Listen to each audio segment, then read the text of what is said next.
किसने किसने सुना है यूट्यूब पे? सुना है? और अगर नहीं सुना है तो कुमकुम बिहारी सर्च मारिएगा, यूट्यूब में जरूर आ जाएगा। दोनों हाथ उठा के, ये सोहर भजन है, कम से कम तालियों का आशीर्वाद जरूर मिलता रहे, है ना?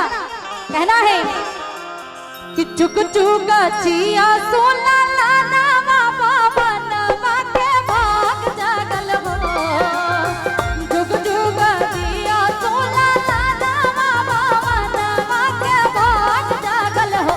ललना लाल होई है कुलवा के दीपक, मनवा में आस लागल हो। ललना लाल होई है कुलवा के दीपक, मनवा में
हमारे विकास भैया आइए। भागलपुर का शान अगर कहते हैं इन दोनों भाई को कहते हैं। एक बार इन दोनों के लिए जोरदार की ताली हो जाए। दोनों के लिए जोरदार की ताली। और इन दोनों ने इतना सुंदर आशीर्वाद दिया है। पर मेरे लिए अगर भजन अच्छा लगा हो तो ताली बजा के आशीर्वाद जरूर दीजिए। हम दोनों कुछ नहीं है, जो भी हैं आप लोग हैं। हम लोग एक दूसरे का पूरक हैं। मैं कुछ नहीं हूँ अकेला, सारे आर्टिस्ट सिंगर एक दूसरे का पूरक है। मैं अकेला कुछ नहीं हूँ, ना विकास कुछ है ना बबलू कुछ है।